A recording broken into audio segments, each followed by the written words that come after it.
Welcome back to episode 48 of our podcast, part 5 of the early romantics. So, this is going to be our last episode focusing on the early romantics. We're going to spend a quick second talking about early program music and talk about the Mendelssohns, both Felix and Fanny. And then throughout the majority of the rest of our episode here will be an exploration of Hector Berlioz's groundbreaking work, the Symphonie Fantastique or Fantastic Symphony. Now, this symphony, composed in the Romantic era, was a daring departure from classical conventions, showcasing Berlioz's unique artistic vision and innovative approach to music. The Symphonie Fantastique is not merely a collection of beautiful melodies. It is a vivid and imaginative musical journey that intertwines the realms of fantasy, emotion, and personal experiences. Berlioz's symphony captivates listeners from the very beginning with its programmatic nature and the use of the idée fixe, which is a recurring musical theme representing the composer's beloved. As we delve deeper into the symphony, we witness Berlioz's mastery of orchestration. He pushes the boundaries of tone color, dynamic markings, and expressive qualities. Through his music, Berlioz captures the essence of emotions, ranging from yearning and passion to turmoil and anxiety.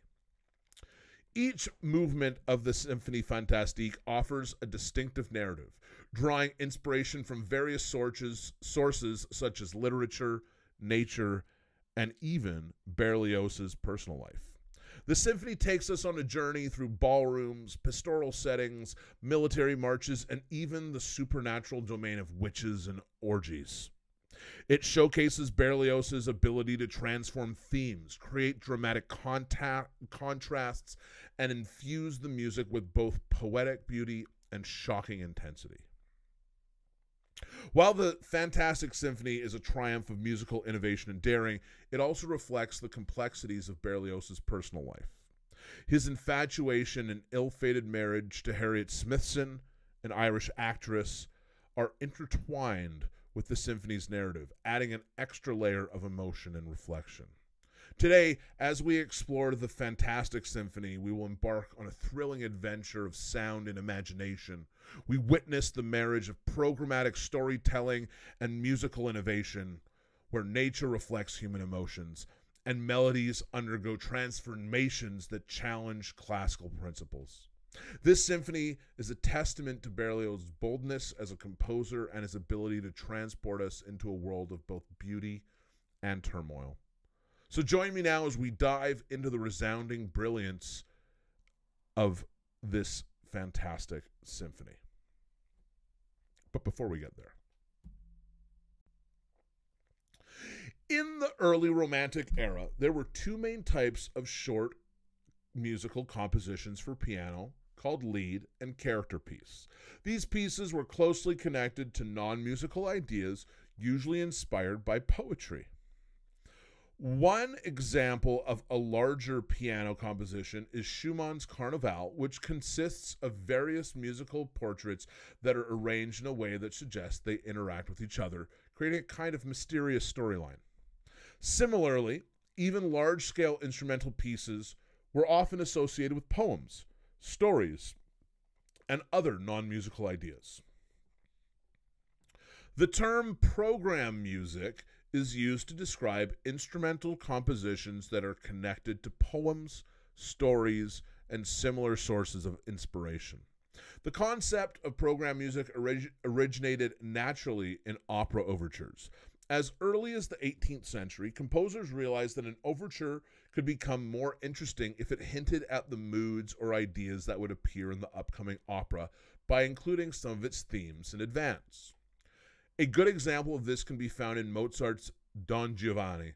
In the second-to-last scene, Don Giovanni is taken to hell by the statue of the Commendatore, whom he has murdered.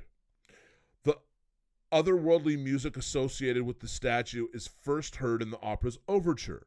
even before the curtain rises. In fact, it's the very first thing we hear. This is followed by lively and energetic music, but the underlying serious tone of Mozart's opera is already evident right from the beginning of the overture. So that brings us to Felix and Fanny Mendelssohn. So Felix Mendelssohn is a unique figure in the world of classical music. He comes from an upper-class family, and they were Jewish but had converted to Christianity. They were wealthy and well-connected, with their home serving as a gathering place for artists and intellectuals across generations. Felix and his sister Fanny grew up surrounded by music and all the advantages that came with a privileged life. In fact, Felix was not only a successful composer, but also a talented amateur painter. At the age of 15, Felix was already conducting his own music with the family orchestra. That's right, they had a family orchestra. He went on to have a remarkable career, excelling not only as a composer, but also as a pianist, organist, conductor, and educator. He even founded the Leipzig Conservatory of Music and contributed to the revival of early music with his performance of Bach's St. Matthew's Passion. From the beginning, Mendelssohn displayed a deep respect for the classics and maintained a strong foundation in classical technique. While he didn't embrace romantic tendencies as fully as composers like Schumann or Chopin, he made significant contributions to the concert overture genre, an early form of program music discussed earlier. He was highly regarded for his oratorios, St. Paul and Elijah, as well as his popular piano miniatures known as Songs Without Words. His violin concerto and Italian symphony are also beloved favorites. Fanny, his older sister, was also a remarkably prolific composer. The siblings had a close bond, and music was one of the ways they connected. Fanny, who was married to a painter named Wilhelm Hensel, devoted herself to organizing weekly concerts at the Mendelssohn home in Berlin. She composed various types of music, including oratorios. Unfortunately, most of Fanny's music remained within the confines of their house, and only a small portion was published after her untimely death. Fanny's story reflects the challenges faced by women composers in a patriarchal society that often dismissed their work. Despite her talent, she was expected to prioritize motherhood and family over her musical aspirations. Fanny's tragic death at the age of 41 deeply affected Felix, and he himself passed away just 6 months later.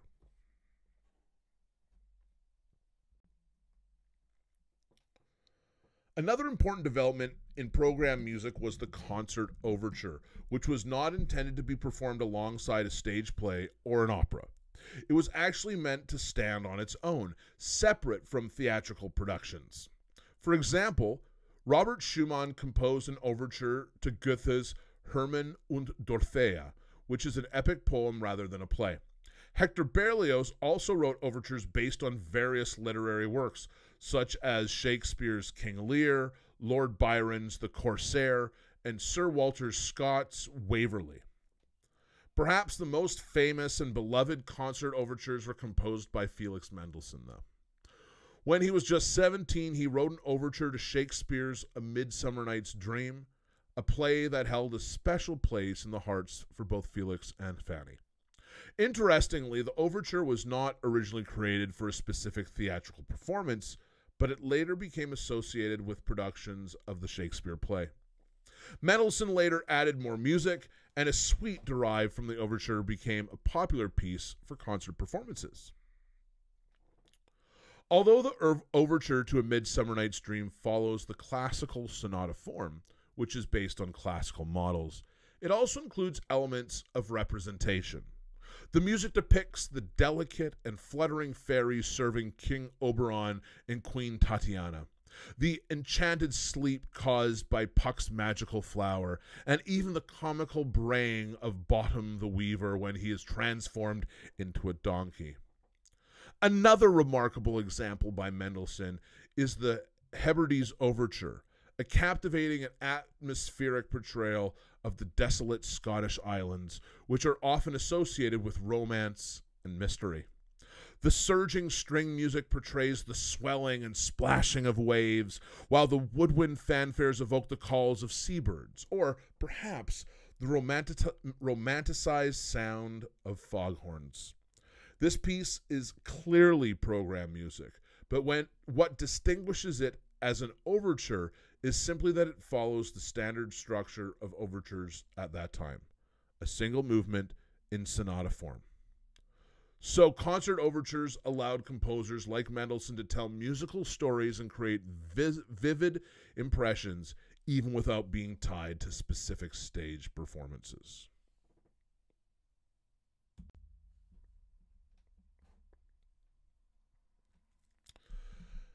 The symphony I'm about to describe tells a fascinating story.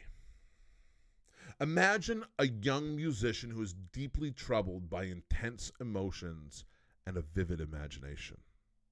In a state of lovesick despair, he resorts to poisoning himself with opium, hoping to find relief.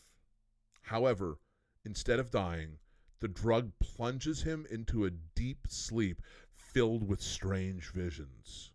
In this dreamlike state, his sensations, emotions, and memories transform into musical thoughts and images.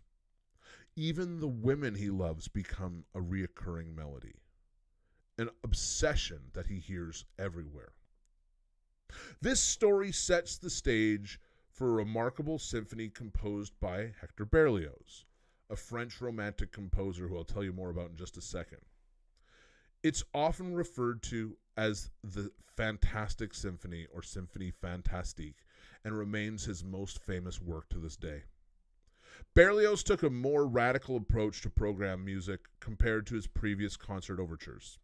In this symphony, he felt the need for a larger canvas to fully convey the grandeur of the story. The symphony unfolds across multiple movements, with each movement having a specific program or story described by Berlioz. Berlioz's program symphonies, like the Symphonie Fantastique, set the tone for the grand and ambitious compositions that came to define Romanticism, alongside the smaller musical miniatures of the era. So before we get into Symphonie Fantastique, I want to take a second to talk about Hector Berlioz. So he had a challenging life that started in a small village in France.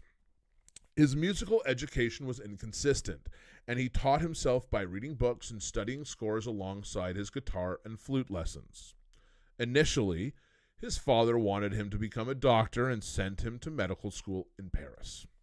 However, Berlioz's horror of the dissecting room led him to leap out of a window and pursue music at the Paris Conservatory instead. This anecdote reflects Berlioz's emotional and deeply romantic personality. He dared to think differently in music and created grand program symphonies that had no precedence before him. His ability to imagine and use orchestral colors was extraordinary. Like other romantic composers, Berlioz drew inspiration from literature, particularly Shakespeare. His work, Lelio, was a meditation on Hamlet, and his opera Beatrice et Benedict was based on Much Ado About Nothing. His monumental two-part opera, The Trojans, derived from Virgil's Aeneid, was not widely performed during his time, but is now regarded as his masterpiece. Berlioz experienced two unhappy marriages, the first being with the Irish actress Harriet Smithson, who inspired the recurring theme, the idée fixe, in his Symphonie Fantastique. Despite constant ridicule and poor health, Berlioz's impetuous personality allowed him to get most of his ambitious compositions performed and gain recognition, even in conservative Paris. Throughout his life, Berlioz supported himself through musical journalism, where he excelled, and his memoirs are highly regarded as one of the most delightful books about music. He also wrote important treatises on orchestration and conducting. As one of the first great conductors, Berlioz extensively toured to promote his music, especially in Germany, where he was welcomed in progressive circles. In his later years, he even traveled to Russia for conducting engagements, finding solace from his pain while on the podium. Unfortunately, Berlioz's last years were marked by physical pain and depression. In 1862, he listened to very little music and composed none. He passed away in Paris in 1869, leaving behind a significant legacy in the world of music. So, we're now going to start to jump into this fantastic symphony. Berlioz possessed exceptional skills in public relations, as is evident in the program of his fantastic symphony. Unlike conventional plays or novels, his program was a vivid autobiographical fantasy that pushed the boundaries. The music itself seemed to suggest influences of opium, a favored drug among the Romantics, which shocked society at the time. Additionally, it was widely known in Paris that Berlioz was deeply infatuated, from a distance, with an Irish actress named Harriet Smithson, who had captivated the city with her performance in Shakespearean plays. Audiences have always grappled with the question of how seriously to interpret his work, but they continue to be amazed by the audacity of his concept and the energetic way it's brought to life. One notable aspect is the young Berlioz's groundbreaking use of tone color. He insisted on an orchestra of unprecedented size, employing it in imaginative and original ways. Another innovation was the recurring use of a single theme throughout the symphony, representing the musician's beloved, his idée fixe, or obsessive thought, symbolizing the Shakespearean actress Smithson. Here is how the idée fixe theme first appears in the symphony. This particular melody, characteristic of the Romantic era, evokes a sense of yearning through its slow and deliberate ascent in pitch. Starting from measure 5, each phrase reaches slightly higher than the previous one, culminating in a climactic moment at measure 15. Towards the end, measure 19 provides a poignant surge of emotion. It's worth noting the abundance of dynamic markings, rubato indications, and other expressive markings that Berlioz has included, all aimed at achieving the desired expressive quality in each moment. To depict the protagonist's intense mood swings, Berlioz subjects the idée fixe to thematic transformation through its various appearances in the opium-induced dream. In the final movement, for instance, the theme is grotesquely parodied. Its rhythm becomes jerky, and the orchestration employs the high-pitched and shrill E-flat clarinet, deliberately undermining the original romantic mood and creating a sense of unease and distortion.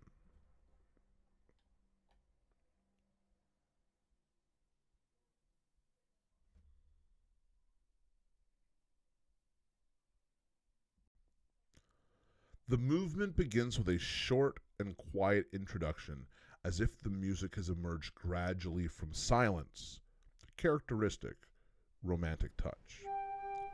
It sets the stage for the depiction of soul sickness mentioned in the program, represented by a halting and impassioned melody. A faster section follows, initiated by the idée fixe, and the music gains momentum, symbolizing the volcanic love described in the program. While loosely following the structure of sonata form, this fast section deviates from classical principles in several notable ways. The idée fixe serves as the main theme, and the second theme is a derivative of the first. Notably, there are moments that defy logical connection to the rest of the composition, such as an arresting chromatic scale that emerges in the development section. In addition, The recapitulation extends in an unclassical manner, introducing a completely new melody for the oboe. Towards the end of the movement, a lengthy coda commences, marked by the forceful return of the idée fixe at a faster tempo, representing its first transformation among many. Finally, as the movement draws to a close, slower music portrays the religious consolation described in the program.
The second movement is titled A Ball.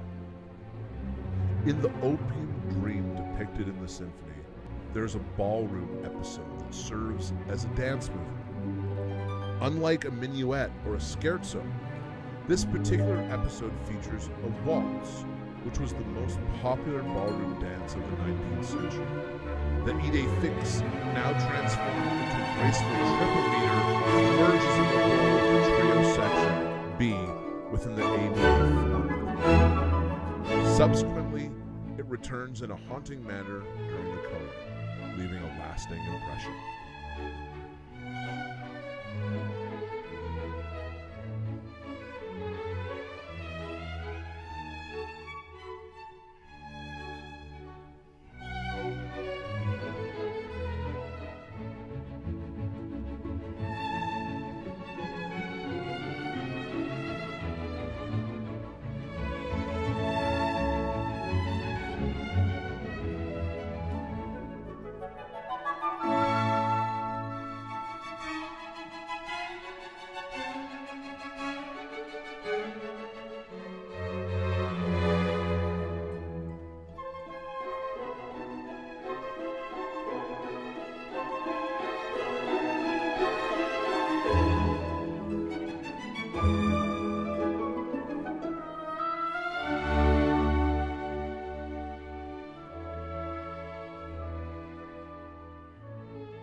On to the third movement.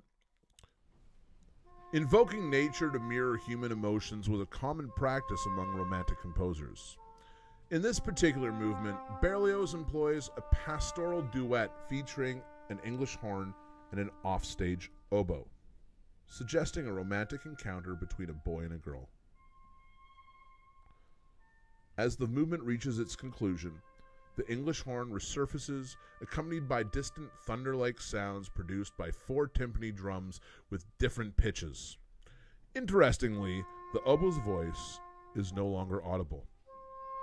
In this movement, the idée fixe makes a reappearance, but in a new and strangely agitated transformation.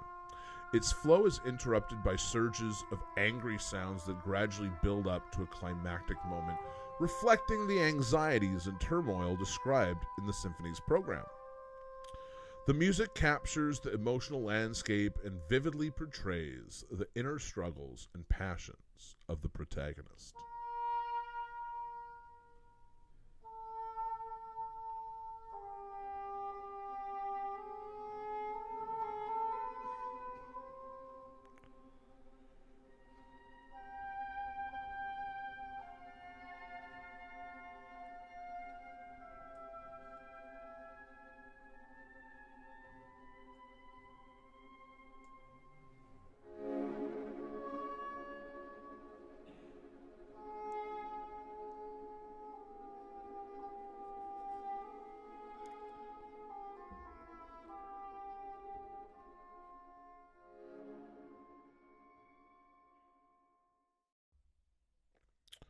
Finally, moving on to the fourth movement called the March to the Scaffold. This movement is the Fantastic Symphony features two main themes with contrasting characters. The first theme is a long descending scale that conveys a sense of gloominess and wildness. The second theme is an exhilarating military march that is orchestrated in a way that resembles a football band rather than a traditional symphony orchestra. Later in the movement, the scale theme is presented in various orchestrations, with different sections of the orchestra taking turns playing it using plucked and bowed strings, woodwinds, brass, and percussion. This showcases Berlioz's innovative approach to exploring different tonal colors and textures. The scale theme also appears in a stunning inverted form, moving upward instead of downward, adding to the dramatic impact of the music. It is worth noting that Berlioz has composed a march or a similar piece several years prior, and he incorporated it into the Fantastic Symphony with some revisions. He added a coda and utilized the idée fixe, the recurring melody representing the musician's beloved, which gives the coda its meaning within the program of the symphony.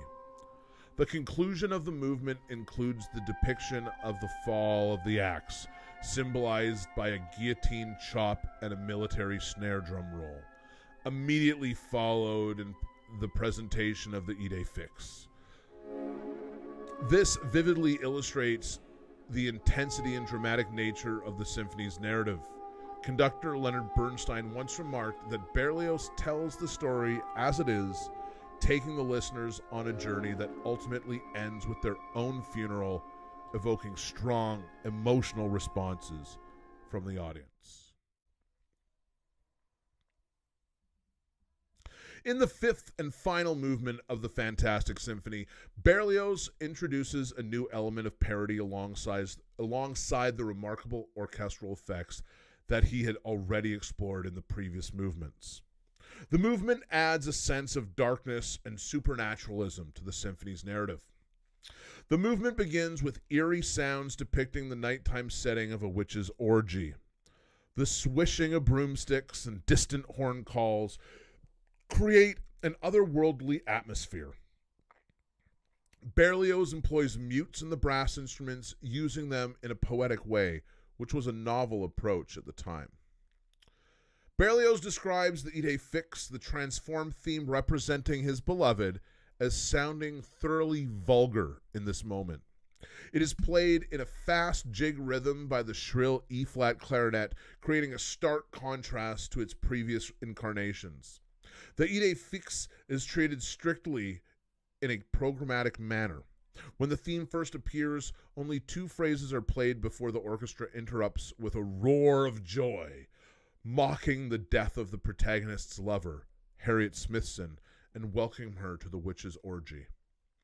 As the revelry reaches its climax, it abruptly is halted by the tolling of funeral bells.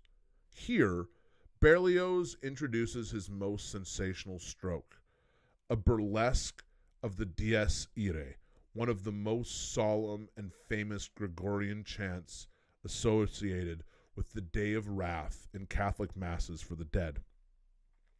Berlioz uses three segments of the chant, initially presented in the low brass and then increasing in speed and rising to higher brasses. Finally, the chant is played even faster, adopting the vulgar spirit of the transformed idée fixe, with woodwinds and plucked strings taking over the melody. This creates a blasphemous and shocking portrayal of the witch's black mass. By incorporating these elements of parody and sacrilege, Berlioz pushes the boundaries of musical convention and creates a vivid and evocative depiction of the witch's orgy, leaving a lasting impression on the listeners.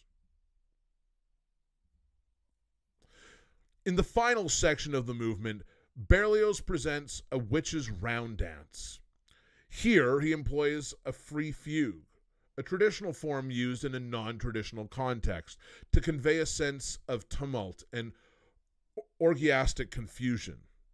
The subject of the fugue is lively and excited, reflecting the chaotic atmosphere on the witch's dance. Through the use of counterpoint, the interweaving of melodic lines. Berlioz creates a cacophonous texture that intensifies the feeling of chaos and frenzy. The various voices in the fugue intertwine and overlap, contributing to the sense of tumultuous movement and disarray. By employing a traditional compositional technique like the fugue in a context that is far from traditional, Berlioz adds another layer of innovation and audacity to the symphony. The Witches' Round Dance serves as a dramatic and exhilarating conclusion to the movement, capturing the wild and frenzied nature of the witches' orgy described in the symphonic program. Indeed, in the climax of the fugue and the symphony, Berlioz brings together the round dance theme and the Dies Irae melody played by the trumpets. This juxtaposition serves to emphasize Berlioz's point that it is the witches, symbolized by their dance theme, who are mocking and parodying the sacred church melody of the Dies Irae. It is a powerful, dramatic moment that highlights the subversive and irreverent nature of the witches' activities. While in the realm of the symphony, the idée fixe may seem to be forgotten, it is worth noting that in real life, Berlioz did not forget his passionate infatuation with Harriet Smithson. In fact, he went on to marry her. However, their marriage was troubled, and both Berlioz and Smithson experienced regret and difficulties in their relationship. This personal aspect of Berlioz's life adds another layer of complexity to the depth of the narrative surrounding Symphonie Fantastique. So, to end things off here, I know we're at the 32-minute mark. We're going to listen to this final movement of Hector Berlioz's Symphonie Fantastique. So please sit back and enjoy what you're about to listen to.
So today we come to the end of our fascinating journey through the world of early Romantic music. We've explored the works of influential composers who dared to break free from the confines of the classical era, embracing heightened emotion, individualism, and innovative compositions. Let's take a moment to reflect on the remarkable contributions of these musical pioneers. Franz Schubert, known as the master of the Lied, captivated audiences with nearly 700 songs composed in his short life. His melodies were spontaneous and unique, evoking profound emotions. One of the most famous Lieder, the Erlkönig, stood out for its dramatic intensity and distinct musical portrayal of different characters. The Lied genre itself was a significant development during the Romantic era, characterized by the fusion of music and poetry. Composers like Schubert responded sensitively to the poetic imagery and feeling, creating intimate musical experiences best shared in living room settings. Robert Schumann, another influential feature, delved into the realm of song cycles. His renowned work, Dichterliebe, took us on an emotional journey through the poems of Heinrich Heine, showcasing Schumann's ability to deepen the impact of the texts through his intricate piano accompaniment. Schumann's contemporary and fellow composer Clara Schumann made her mark as a renowned pianist. Despite facing opposition, she continued to focus on her career and support other composers like Brahms. Her performances were sought after, showcasing her exceptional talent and musical insight.